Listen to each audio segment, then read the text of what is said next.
നല്ലതാണ്. സൂപ്പറാണ്. എങ്ങനെ കാണിക്കുന്നേ? ഉപ്പല. ഒരു കട്ട്ലേറ്റ് നമുക്ക് ഉണ്ടാക്കിയാലോ? അതിനുവേണ്ടി ആദ്യമേ ഞാൻ ഉരുളക്കിഴങ്ങ് അതിൻ്റെ തൊലിയൊക്കെ കളഞ്ഞിട്ട് വെള്ളത്തിലിട്ട് ഞാൻ വേവിച്ചെടുക്കുന്നുണ്ട്. എന്നിട്ടൊരു പാനിലേക്ക് എണ്ണ ഒഴിച്ച് ചൂടാകിയതിന് ശേഷം ഇത്തിരി ഇഞ്ചിയും വെളുത്തുള്ളിയും കൂടെ ചേർത്ത് ഒന്ന് മൂപ്പിച്ചെടുക്കുന്നുണ്ട്.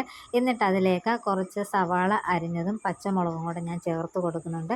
എന്നിട്ടത് നന്നായിട്ടൊന്ന് വഴറ്റിയെടുക്കാവേ. സവാളയുടെ നിറമൊക്കെ ഒന്ന് മാറി വരുമ്പോൾ നമുക്ക് കുറച്ച് കറിവേപ്പിലയും കൂടെ ഒന്ന് ആഡ് ചെയ്ത് കൊടുത്തിട്ട് ഒന്ന് ഇളക്കി കൊടുക്കാം.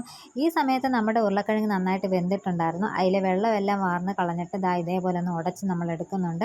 പിന്നെ നമ്മൾ വഴറ്റി വെക്കുന്ന സവാളയ്ക്കകത്ത് കുറച്ച് ഉപ്പ്, കുറച്ച് ഗരം മസാല, പിന്നെ കുറച്ച് ചിക്കൻ മസാലയും കൂടെ ഞാൻ ആഡ് ചെയ്യുന്നുണ്ട്. ഒരുപാട് ആവാൻ പാടില്ല, ഒരല്പം മാത്രം ആഡ് ചെയ്താൽ മതി കേട്ടോ.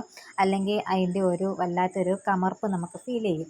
എന്നിട്ട് ഈ വഴന്ന് വെച്ച മസാലയെല്ലാം ചേർത്തതിനകത്തോട്ട് നമുക്ക് വേവിച്ച് ഉടച്ച് വെച്ചിരിക്കുന്ന ആ ഒരു ഉരുളക്കിഴങ്ങ് നമുക്ക് ഇതിനകത്തോട്ട് ചേർത്തിട്ട് നന്നായിട്ടൊന്ന് മിക്സ് ചെയ്ത് കൊടുക്കാവേ. ഇനി നമ്മൾ ആഡ് ചെയ്യാൻ പോകുന്നത് നമ്മുടെ മെയിനായിട്ടുള്ള ഐറ്റം ചിക്കനാണ് കേട്ടോ. ഉച്ചയ്ക്ക് ചിക്കൻ ഫ്രൈ ആയിരുന്നപ്പോഴാണ് ചിക്കൻ കട്ട്ലേറ്റ് ഉണ്ടാക്കാം എന്ന് തീരുമാനിച്ചത് കേട്ടോ.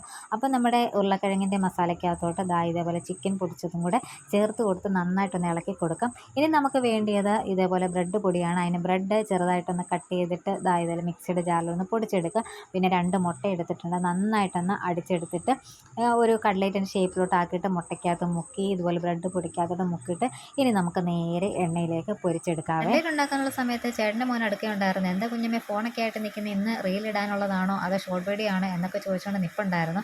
അന്ന് എന്താ ഉണ്ടാക്കുന്നത് എന്നൊക്കെ ചോദിച്ചിട്ട് ഓരോ ഓപ്ഷൻസ് ഇട്ട് തരുന്നുണ്ട്. അതാണോ ഇതാണോ എന്ന് ചോദിച്ചിട്ട് അവസാനം അവൻ തന്നെ പറഞ്ഞു, കട്ട്ലേറ്റ് അല്ലേ കുഞ്ഞമ്മേ. അങ്ങനെ രുചിയേറിയ നമ്മുടെ കട്ട്ലേറ്റ് റെഡി ആയിട്ടുണ്ട്. എല്ലാവരും ഒന്ന് ട്രൈ ചെയ്ത് നോക്കണേ.